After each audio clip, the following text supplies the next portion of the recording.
Mesa Política. Análisis, contexto y mirada feminista de la realidad. Comenzamos.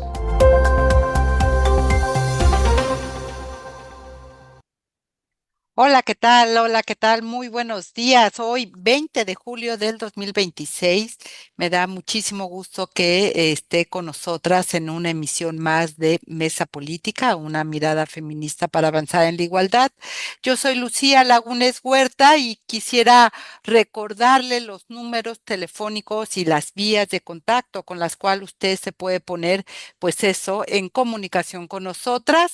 El número de cabina 5535084761 y a través de las redes sociales X, Facebook, Instagram nos va a poder encontrar como CIMAC Noticias y usando dos hashtags, el primero CIMAC Radio y el segundo Periodismo Feminista, verá que tenemos temas muy importantes, interesantes y pues una expertaza que es nuestra querida Imelda en ello. A ver, Imelda, ya en días pasados lo habíamos comentado cuando la presidenta presentó la ley general que resultó que realmente era pues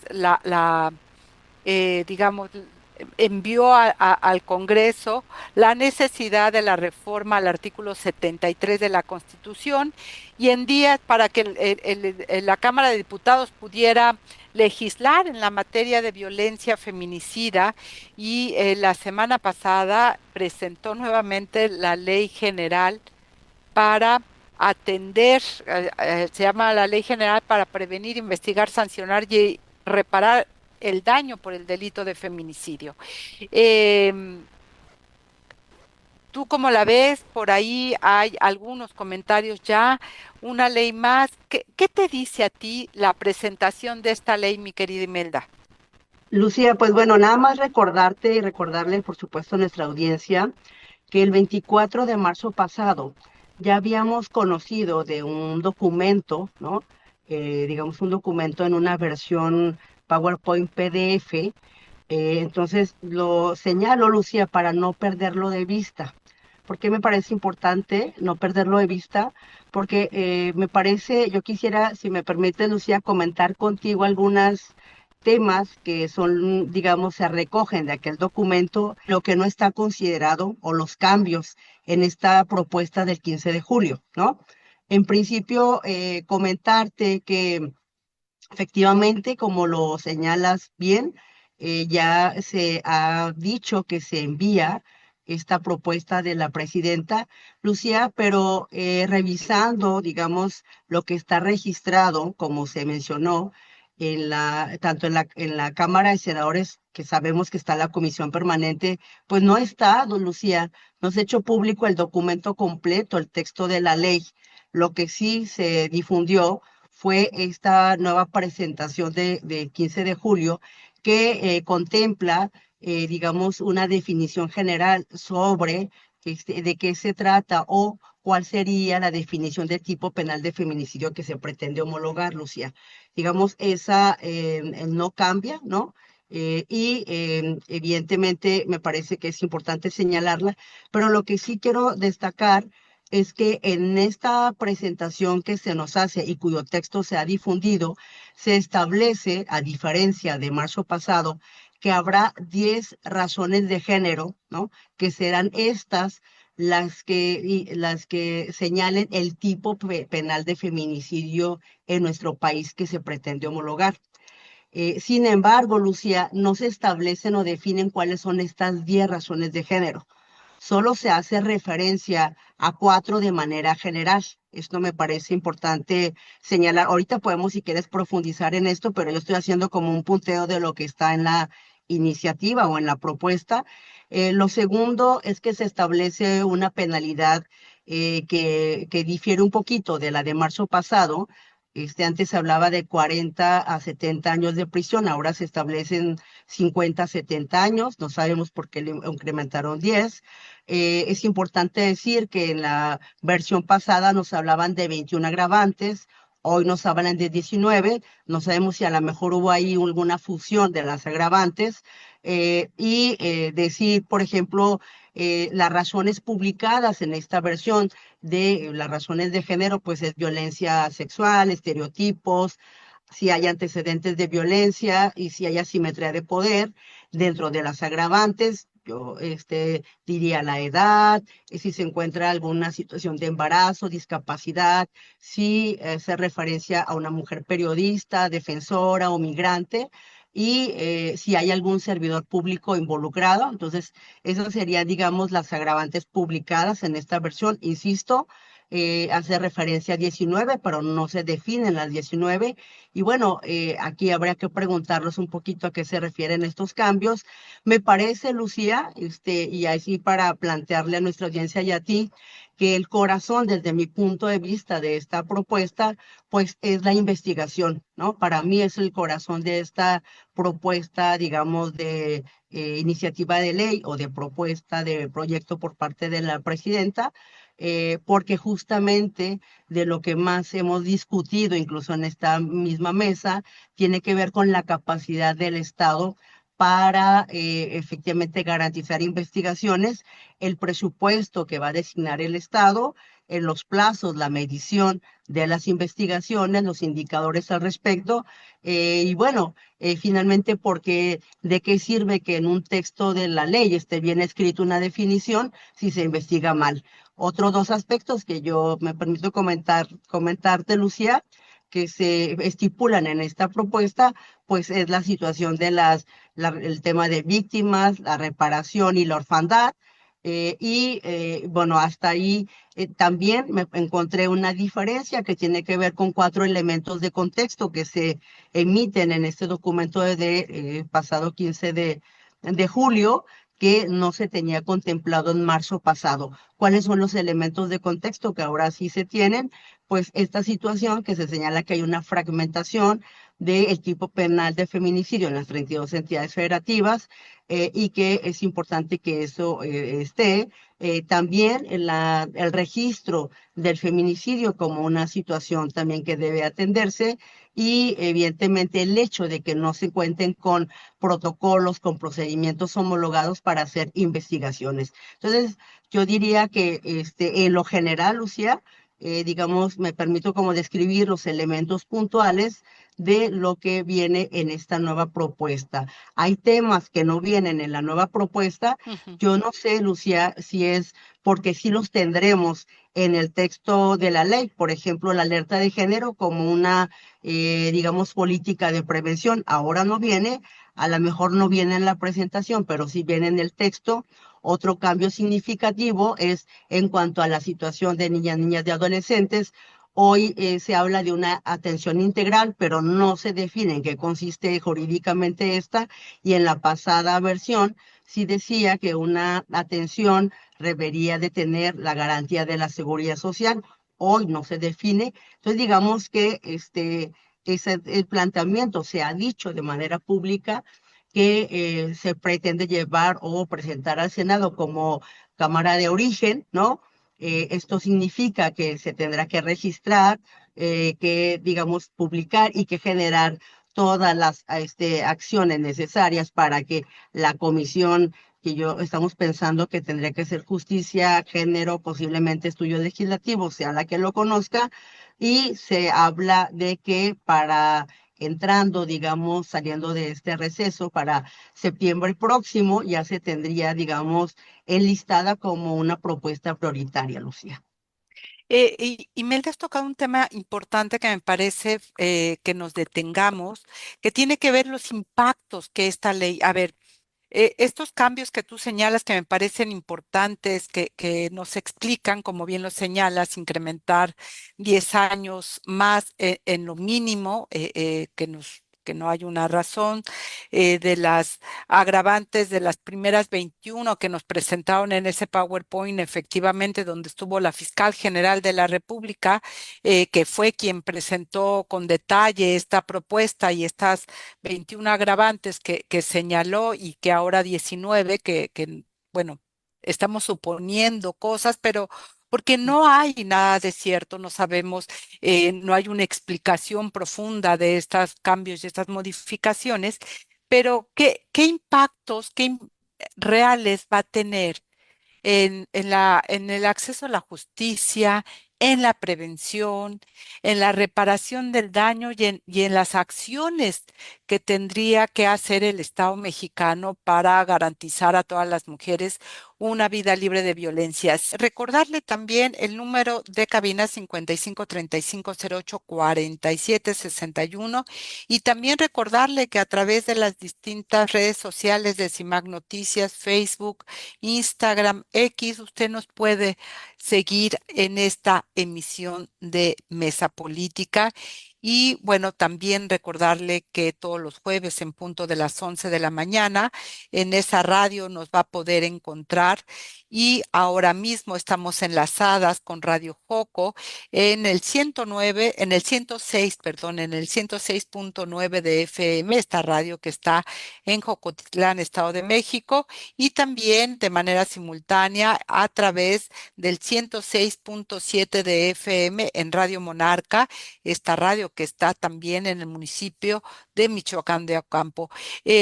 Querida Imelda, te preguntaba los impactos, los cambios, sobre todo porque creo que en eso coinciden las dos versiones de presentación que hicieron de la ley, homologar el tipo penal. Es uno de los objetivos que dicen tener, y lo otro es establecer protocolos únicos de investigación, que eso fue muy enfática Ernestina Godoy. Eh, ¿Qué tan real es que a través de la ley general estos dos objetivos, bueno, la homologación implica que las entidades federativas tendrán que hacer lo propio y eso lleva un proceso y la experiencia, no sé, ¿qué te dice a ti? ¿Qué opinas de ello, mi querida Imelda?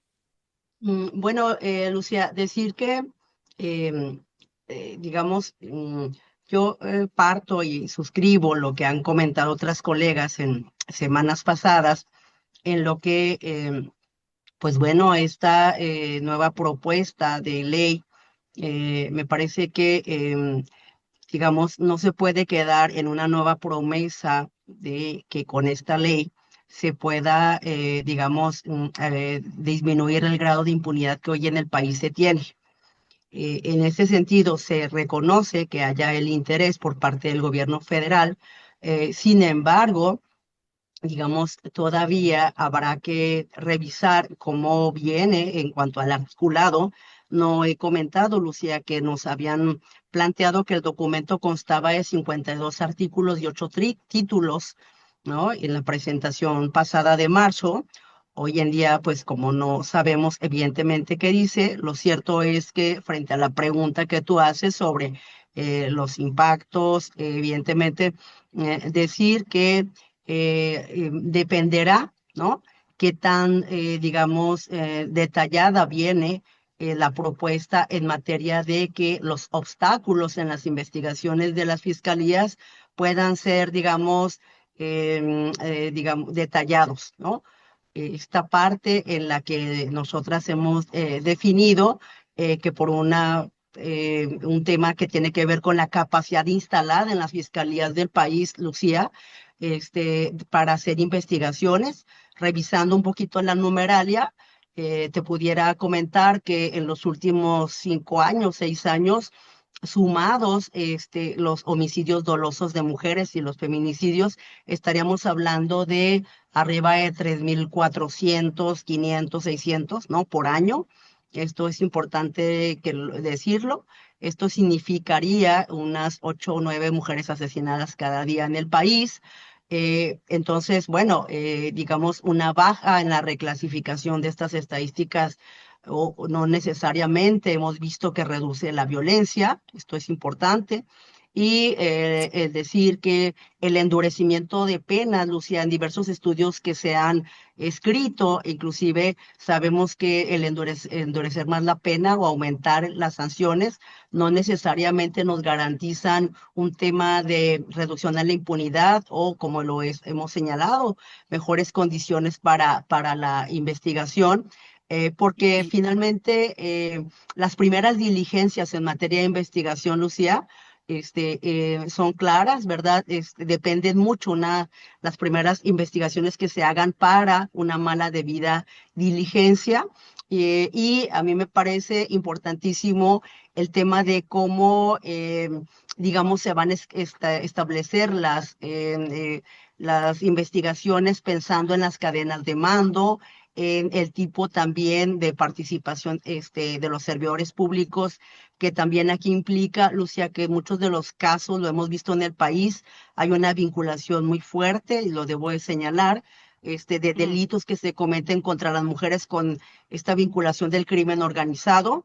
y, Y lo quiero decir, Lucía, porque recordemos a Roxana, la ujú, periodista ujú, de Veracruz. Yo nada más ujú, lo quiero ujú. señalar como un ejemplo de qué tanto el Estado, Lucía, va a querer entrarle a las investigaciones de este tipo de delitos. Y a ver, y creo que tocas temas fundamentales porque eh, pongamos casos concretos. Tú has Sí, puesto ahora el de la periodista Roxana sí, en Veracruz y lo hemos hablado aquí sí, en esta mesa. El Estado ha demostrado que tiene condiciones para encontrar con vida a las personas. Al menos lo vimos que así actuó en el caso del presidente municipal de Tasco, no así en el caso de Roxana y de los miles y cientos de personas desaparecidas que están ahí, pero hemos tenido dos casos muy concretos, mi querida Imelda. Uno, el de Dafne, esta niña de 13 sí, años, que pues que no tenemos claridad de qué pasó con ella, que va ¿cómo le llaman? A un curso de verano, precisamente entiendo que es un área que es un curso de verano privado, eso es lo que entiendo, pero la verdad es que la sí. información es como muy confusa de repente y muere. Dicen que se cayó, en fin, ahí está un tema que es de investigación que tiene que ver con una niña menor de edad, 13 años. Y el otro caso que tenemos y que también hemos abordado aquí en esta mesa tiene que ver con la violencia eh, que vimos que ejerce Víctor Rodríguez a su pareja, a María Felicia Jiménez, y lo que ha venido después, em, que, que, que es importante sobre todo que atendamos en el caso de María Felicia, porque se van generando narrativas que creo que distorsionan lo que realmente ocurre, pero ¿cómo una ley general como Claro. la que propone la presidenta puede resolver o puede ayudar a mujeres concretas, como en el caso de Daphne, su familia, lo que hemos escuchado de la madre y de la abuela de Daphne, ¿no? Lo que hemos escuchado de este hombre que es el responsable de ese curso de verano militarizado que dice, bueno, no vamos a cobrar los 5 días, sino los 4, porque nada, o sea, la insensibilidad total y la autoridad, pues brillando por su ausencia, mi querida Imelda.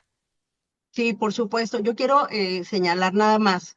Me parece que tocas casos sumamente importantes, ¿verdad? Que van a evidenciar obligaciones no cumplidas por parte del Estado.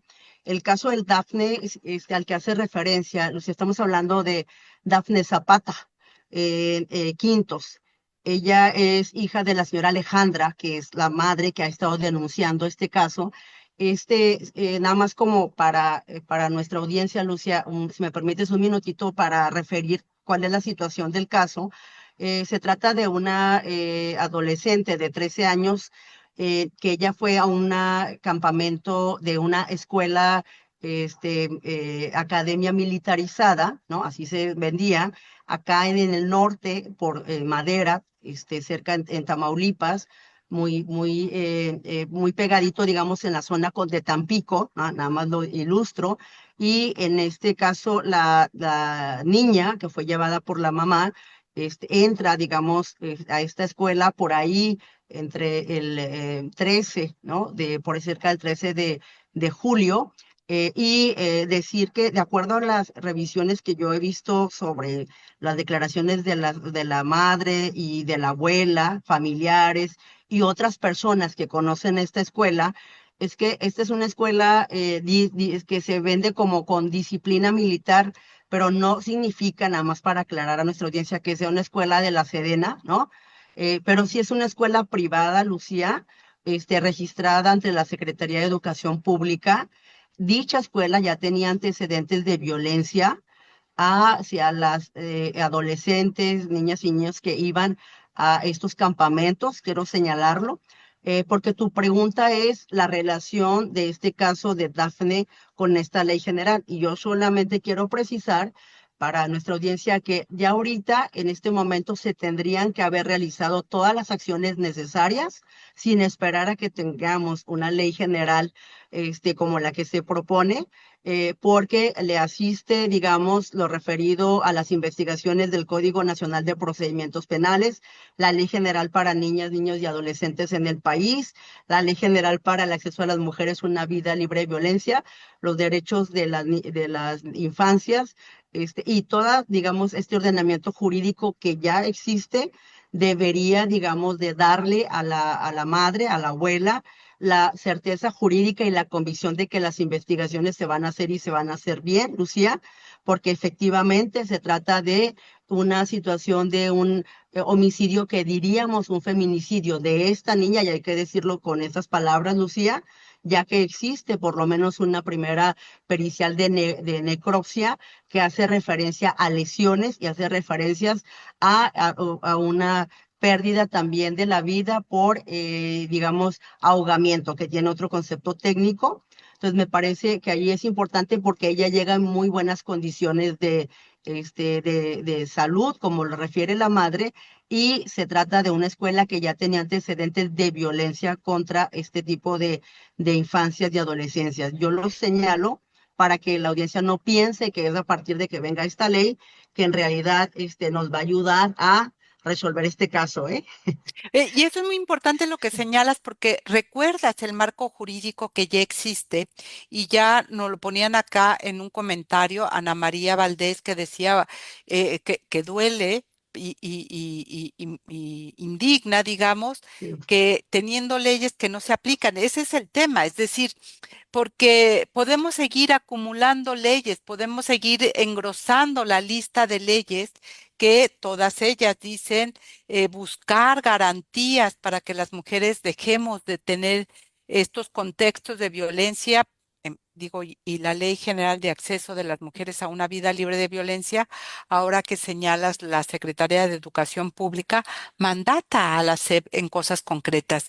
Y me parece que ahí están los huecos claro. precisamente de las instituciones que no se sienten interpeladas en la obligatoriedad de garantizar una vida libre de violencia para las mujeres y en este caso para las niñas y las adolescentes en la Secretaría de Educación Pública.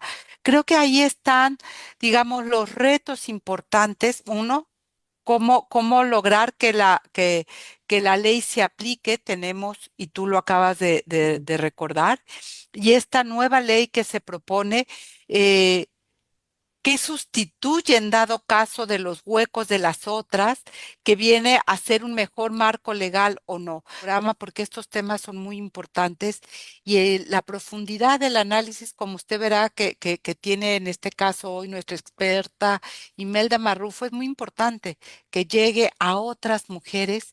Porque la gran mayoría de las mujeres, mi querida Imelda, no sabe a dónde ir, no sabe qué hacer y tocando el tema de Dafne Zapata Quintos, esta joven, esta adolescente de 13 años que entra a este curso de verano que es muy frecuente, hay que decirlo, en estos momentos donde, pues eso, las madres trabajan, los padres trabajan y necesitan este tipo de asistencia, de ahí la importancia de los cuidados, ¿verdad? Del Sistema Nacional de Cuidados que esté regulado, etcétera. Y bueno, van a este tipo de lugares. eh, y la nueva ley que presenta la presidenta como pues como la panacea que lograría salvarnos a todas las mujeres, nos deja más preguntas que certezas, mi querida Imelda, porque en el recuento que tú haces me queda la duda, este personaje, si el dueño de esta academia militarizada, tendría que tener alguna medida cautelar para evitar que pudiera fugarse y que dé respuesta de lo que realmente ocurrió con Dafne Zapata Quintos especialmente por lo que tú señalabas, porque ya había antecedentes de violencia en ese lugar que habían sido denunciados y que las autoridades no tomaron las medidas pertinentes para garantizar la vida y la integridad de quienes acuden a este lugar.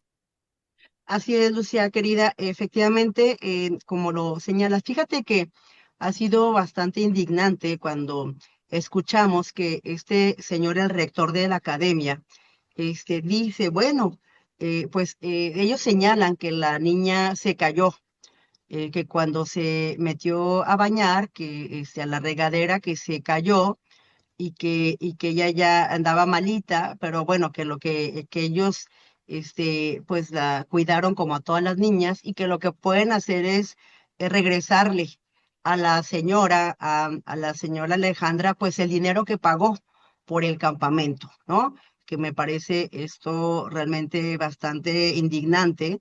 Decir, por otra parte, que la señora No, pero Alejandra, déjame que te sí, interrumpa, mi sí, querida dime. Imelda. El comentario de este hombre lo que te señala es en manos de quién están la vida Sí, de esas sí, jóvenes y de esos jóvenes, porque alguien que lo único que piensa es en los sí, 3 o 4 sí, pesos que hay que devolver, no está entendiendo sí. la dimensión del problema, Sí. ni nada, mi querida Imelda. Así es, tal y como lo dice Lucía, pues el Señor se atrevió a decir eso.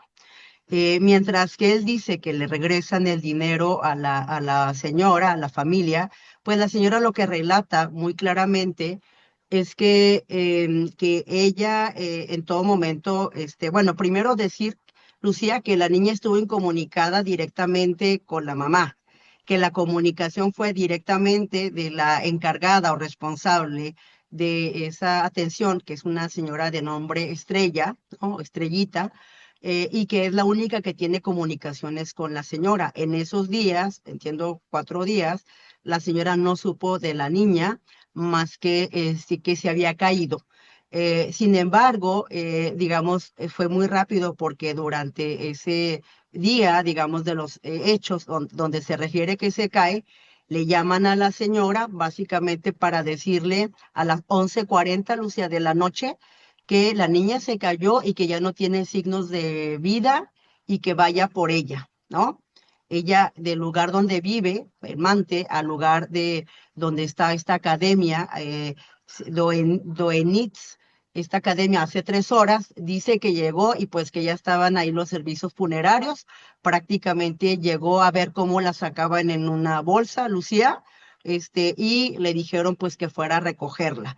Entonces, lo que ella ha señalado, y ahí lo vinculo con lo que tú mencionas en cuanto a la pregunta que nos haces de esta ley general, que yo, aunque sigo insistiendo que ahorita están todas las condiciones, incluso jurídicas, para que se actúe con debida diligencia, ella lo que dice es que quiere que se haga una investigación, Lucía, exhaustiva sobre el motivo de la muerte de la niña, porque de acuerdo a los datos oficiales, sí se refiere una situación de asfixia por sumersión. Esto significa un ahogamiento, Lucía. Se le encontró líquido en los pulmones, ¿no? Además de otras huellas, digamos, de lesiones De en el violencia. rostro. Sí, así es. Entonces, en este tema, por eso es importantísimo el tema del protocolo de investigaciones que esté realizando la Fiscalía de Tamaulipas. Debo señalar, Lucía, que ellos sí tienen el tipo penal de feminicidio, digamos, integrado, y que inclusive hace referencia a violencia que pudo haber ocurrido en instituciones educativas. Habrá que ver en cuanto al tema del protocolo de investigaciones, porque evidentemente, aunque se señala el tema de este ahogamiento, ¿no? Digámoslo así, y de huellas de violencia hacia la niña, lo cierto es que la señora Lucía ha denunciado, digamos, la falta de un acompañamiento a ella como víctima, ¿no? Ha solicitado una pericial independiente para poder, digamos, tener esa información y, por supuesto, no se tiene conocimiento de que se haya mandado a llamar a un más amplio número de personas para identificar el contexto que ocurría de violencia en ese lugar, Lucía, porque ya hay datos, información por parte de los niños y las familias que dicen que esa escuela lo que hacía era ejercer violencia contra los niños, las niñas que iban a estos campamentos y más empiezan a denunciar esta violencia que ocurría bajo el tema de disciplina militar, Lucía, que no es Mm. otra cosa más que tortura hacia las infancias. En ese lugar, las familias y las madres llegaban a dejarlos al campamento de esa escuela a vivir una experiencia de un mes y lo que hacían, según los datos de otros niños y niñas, es cometer tortura contra ellos, contra ellas, Lucía. Y en eso hay muchos, digamos, información e inclusive de vecinas de esta escuela, Lucía, que Mm. refieren que sabían que esta escuela cometía tortura y que hasta llegaban a escuchar cerca de las casas, ¿no? Entonces lo quiero señalar contigo, con nuestra audiencia, porque allí tiene que ver con la Ley General de Niñas, Niñas y Adolescentes, ¿no? Estas medidas, digamos, de no violencia contra ellos y de la seguridad de integridad física que no tenían. Entonces, lo quiero señalar como un gran tema, me parece que es un gran tema, lo que ella está denunciando y sobre todo estar pendientes de estas personas de la investigación, porque no se puede hablar de que es que se cayó, ¿no? Recójala, Mm. llévesela y luego le vamos a regresar y reembolsar lo que usted pagó. Aquí me parece que estamos ante un caso que hay que estar revisando, Lucía, y lo señalo a reserva, digamos, de que tú quieras hacer algún comentario en particular, porque también planteabas el otro caso, la situación de María Felicia, como un gran tema de lo que está ocurriendo en materia de acompañamiento, por supuesto, a víctimas y la mala información o el tipo de información que ha estado ocurriendo en estos casos, Lucía. Claro que vamos a entrar después del corte, pero antes de irnos al corte, mi querida Imelda, me parece que aquí volvemos a tocar temas, es decir, las leyes están, tú lo acabas de señalar, Tamaulipas tiene el protocolo, las autoridades tendrían que entrar ya a aplicarlo tal cual y empezar a dar certezas de la investigación de qué pasó con Dafne Zapata Quintos para poder fincar las responsabilidades que sean necesarias. Y esto me parece muy importante, mi querida Imelda, porque las redes sociales y las redes sociodigitales, pues volviéndose juzgados, ¿no? Van tribunales y han señalado a Estrella precisamente a esta persona responsable de la relación con estas niñas y niños y adolescentes que entraban a esta escuela, pues no sé si llamarla escuela porque creo, o a este espacio militarizado como la responsable de lo ocurrido. Pero aquí me parece que se tiene que ampliar la lista y la cadena de mandos, es decir, este hombre que sale, no sé quiénes sean los dueños de este lugar, no sé qué otras autoridades estaban ahí. En fin, creo que la investigación va más allá de estos señalamientos mediáticos que ya se han ido colocando, sino realmente hacer una investigación como lo ha señalado la mamá de Dafne Zapata Quintana para encontrar los responsables y que no vuelva a ocurrir. Ese es el asunto, que no vuelvan a ocurrir situaciones como estas, porque claro, ahora están saliendo las denuncias que lo que están generando es mostrar la dimensión de lo que ocurría en ese lugar con, digamos, eh, la ausencia de las autoridades, porque ahí está la Secretaría de Educación Pública, estaba registrada ahí y la Secretaría, no sé si revisa, si no, si vigila, si hay inspectores que vayan a ver cuál es el trato que reciben niñas, niños y adolescentes en estos lugares, que no es suficiente con que cuenten con el registro de la Secretaría, porque eso es lo que le da certeza a las familias. Ah, pues está registrada ante la Secretaría de Educación Pública, seguramente es buena y vemos esto, mi querida Imelda, lo cual, pues, insisto, deja también parte a la autoridad como responsable de estos hechos, mi querida Imelda. Sí, por supuesto, y decir, Lucía, que efectivamente, digo, debe existir un programa en estos campamentos, por tanto, no sabemos si Estrella cumplía con este tipo de programa de campamentos, ¿no? Que ya estaba estipulado por parte de las autoridades. Lo que me parece aquí claro es destacar que le debe de garantizar a la familia, a la madre, a la abuela, en la carpeta, la asesoría jurídica, toda la información, por supuesto que investigar de acuerdo a lo que dispone la sentencia de Mariana Lima. Lucía, esto significa la preservación inmediata y procesamiento de todos los espacios, el asegurar los videos existentes en el lugar, las llamadas telefónicas, los registros, la preservación de la escena de crimen que tendría que ser el campamento, la escuela, que funcionaba como secundaria, por cierto, las entrevistas por separado del personal institucional con las familias y los otros, digamos, estudiantes que han pasado por esa escuela. Es decir, hay un trabajo importantísimo que efectivamente se tiene que hacer para que este caso no quede impune, Lucía. Y de ahí la importancia de que expertas como tú sean consultadas para crear estas leyes y crear los protocolos necesarios, como bien lo dice María Luisa Garfias Marín al hacer la relación precisamente de esta ley, porque esto es lo que tendría que estarse considerando en la mesa, porque tú litigas todos los días y enfrentas a la insensibilidad, el desconocimiento de las autoridades, pues eso, que tendrían que actuar y acabas de dar de manera muy puntual todo lo que se tendría que hacer con el caso de Dafne Zapata Quintos. Vamos a ir a un corte de estación, no se vaya, estamos en Mesa Política hablando precisamente de la ley general que presentó la presidenta Claudia Sheinbaum en días pasados, esta ley que busca homologar el delito de feminicidio y también generar este protocolo de investigación para sancionar y reparar el daño por el mismo. Imelda, eh, el titular, digamos, inmediatamente hace 8 días que fue la audiencia, la primera audiencia, ¿verdad? Del caso de Víctor Rodríguez, el ex director de Pemex, acusado precisamente por violencia familiar y violencia vicaria, era que la pareja de él, Felicia Jiménez, había otorgado el perdón a él, ¿no?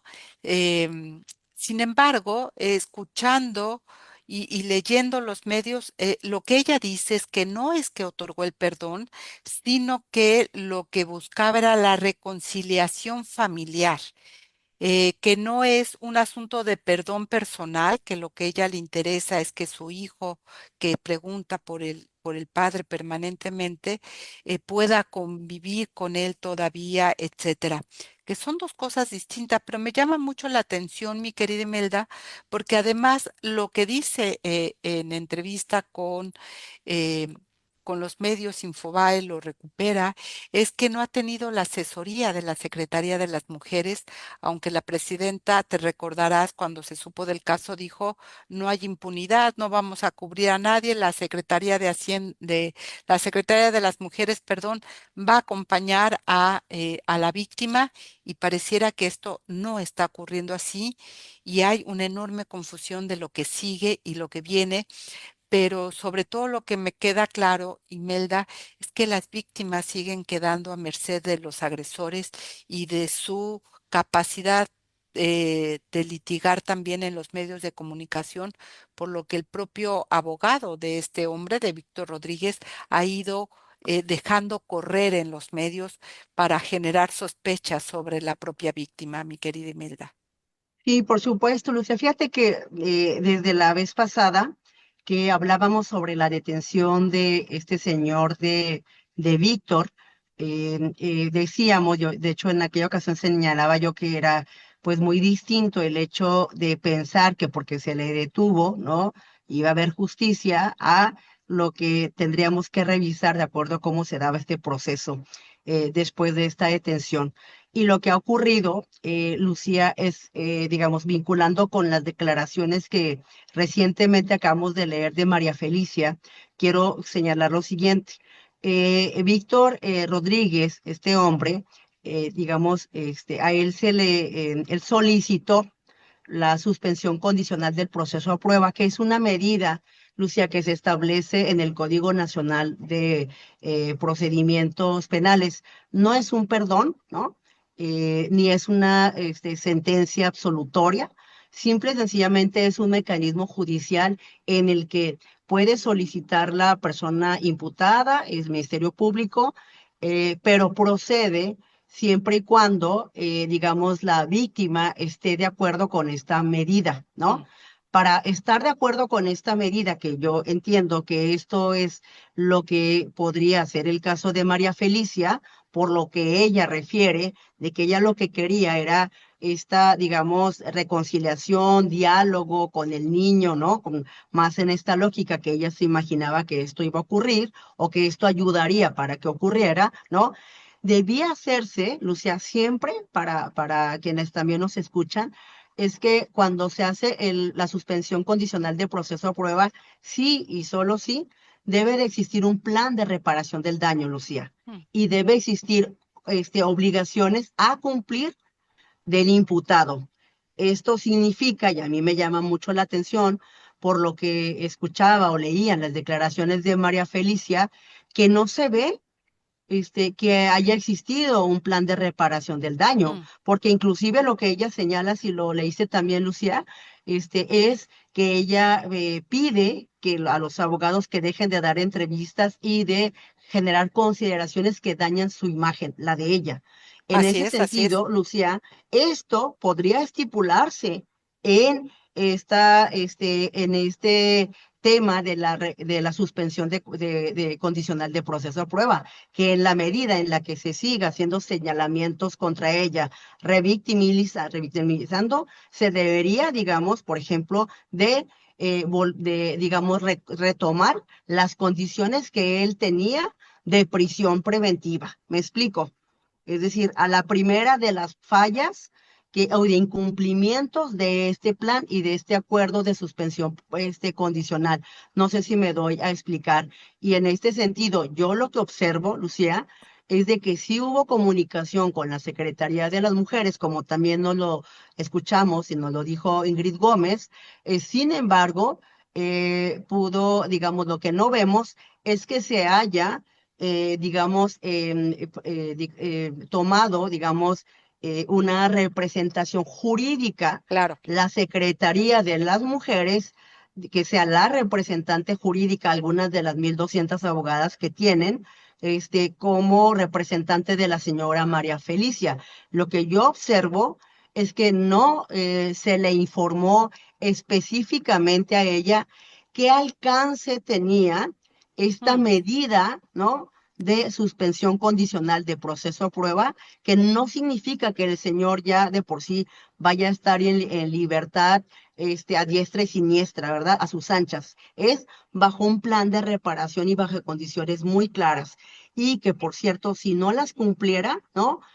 Tendría que regresar, insisto y subrayo, a prisión. ¿Y qué significa este plan reparatorio? Significa tratamiento psicológico, prohibición de acercamiento, vigilancia con restricciones, no portar armas, cumplimiento de alimentos y otras muchas condiciones de protección para ella. Estas son medidas importantes y si cumple con todas ellas, podría en algún momento extinguir la acción penal, digamos, pero una vez que se haya revalorado y evaluado si se ha cumplido con todas y cada una, digamos, de las condiciones. Por cierto, que los institutos o las direcciones o instancias de supervisión digamos, de procesos penales que hay en los poderes judiciales, es la que se encargaría o es la que se encarga de revisar si se ha cumplido con todas estas medidas. Lucía, entonces, creo yo que el gran tema aquí es que no hay una representación jurídica y una representación, algún abogado o abogado que esté asesorando y litigando en favor de la señora María Felicia. Por tanto, a mí de verdad me sorprende muchísimo, porque lo primero que tú tendrías para sugerirle o para que ella tome una decisión si está de acuerdo o no con esta medida el cambio de la medida a Víctor Rodríguez es explicarle lo que puede ocurrir, ¿no? Y también explicarle de manera detallada y litigar en su defensa, Lucía, cosa que no estamos viendo. Y que eso es muy importante, es decir, una cosa es tener asesoría, una cosa es que te digan, miren, cosas muy elementales, pero el caso, el litigio concreto, lo que requiere es un acompañamiento permanente de una representación legal, pero no cualquier representación legal. Ahí creo, mi querida Imelda, es un tema fundamental. Si no hay una abogada, y déjame ponerlo en femenino, como tú, como algunas abogadas feministas que existen en nuestro país, las víctimas quedan al garete, déjame ponerlo así, porque quedan desvalidas frente a, a los abogados y a sus agresores, que en este caso lo estamos viendo. En el caso de Víctor Rodríguez, que ya lo decíamos el programa pasado, tiene todos los recursos políticos, económicos, para poder tener una buena defensa y la víctima no. Y esa es la desigualdad estructural que enfrentan las mujeres cuando tienen que denunciar a su agresor y enfrentar además el juicio mediático que se va colocando, y ya lo decía Felicie María Felicia Jiménez en la entrevista con Susana Uresti, nos va dejándolas Bueno, desprovistas de condiciones de fortaleza para enfrentar los agravios que tienen que tener, que enfrentar, perdón, no tener, que enfrentar ante el juicio mediático, ante la duda que se coloca y una narrativa que tú señalas muy bien, no es perdón. Y no hay una claridad de cuál es la protección que queda, sin lugar a dudas, para ella y para su hijo, mi querida Imelda. sí, fíjate, Lucía, que esto que tú señalas es muy claro.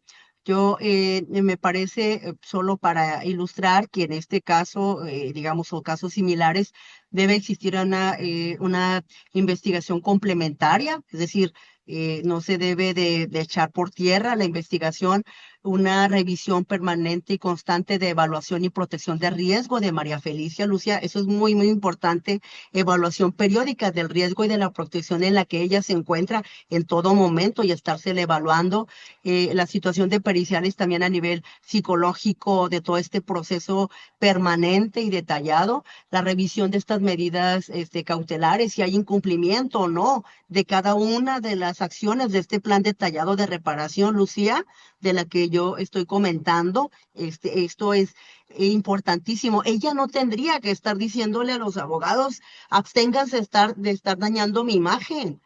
Esto debería de ser una condición del plan, Lucía, y de las obligaciones perdón, pero del imputado. O sea, no es posible. Y esto, la verdad, pues me indigna, ¿no? El grado de vulnerabilidad en el que ella se encuentra tratándose incluso de un caso tan mediático. Imagínate todas las demás. Entonces, yo sí creo que de verdad me parece que qué bueno que tú planteas este tema de no soltarlo, porque pareciera que este caso tendría todas las condiciones de protección para María Felicia por la situación en la que se dio y la propia postura de la presidenta, pero no es así. Yo sí creo que tenemos que hacer un llamado para tener la claridad respecto de la representación jurídica y la defensa de las mujeres en los tribunales, que es de lo que más se carece, Lucía. Entonces, yo lo dejo ahí, como un tema de estarlo revisando, porque si eso le pasa a ella, imagínate a todas y de los casos que están cotidianamente, Lucía. Absolutamente cierto, ya Arel Tello aquí nos está haciendo llegar también un tema importante que, bueno, estaremos esperando que su caso nos lo haga llegar y los documentos necesarios para poderlo seguir, pero es un caso que no hay que perder, el caso de Víctor Rodríguez, porque aquí el peso del poder político juega mucho y lo conocemos muy bien.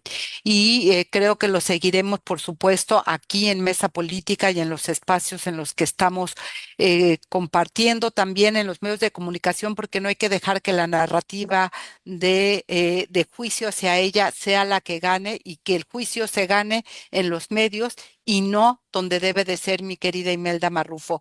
Así que muchas gracias por estar esta mañana. Como verá, pues eso, lo que necesitamos no solo son leyes, sino las instancias, la aplicación, las personas expertas, realmente con una perspectiva de género, y las abogadas en estos casos que como Imelda Marrufo tengan que acompañar a las víctimas. En este caso, pues necesitamos muchas Imeldas en el país para que puedan las mujeres tener una buena abogada. Gracias, Imelda, y déjame ir cerrando sin lugar a dudas este programa, el cual en términos de la producción corrió a cargo de Yasmín Hernández. Yo soy Lucía Lagunes Huerta. Nos escuchamos y nos vemos el próximo lunes, perdón, en punto de las 10 de la mañana en una emisión más de Mesa Política, una mirada feminista para avanzar en la igualdad. Recuerde la retransmisión de este programa en punto de las 11 de la mañana a través de la frecuencia del 97.3 en la radio, en esa radio, y también agradecer a Radio Monarca en el 106.7 de FM, esta radio que está ubicada en el municipio de Contepec, en el estado de Michoacán de Ocampo. Gracias por sumarse de manera simultánea a esta transmisión, y también a Radio Joco en el 106.9 de FM, esta radio que está ubicada en el municipio de Jocotitlán, Estado de México. Pues nos vemos el próximo lunes. Tenga excelente semana. Hasta la próxima. Esto fue Mesa Política. Gracias por escuchar. Hasta la próxima.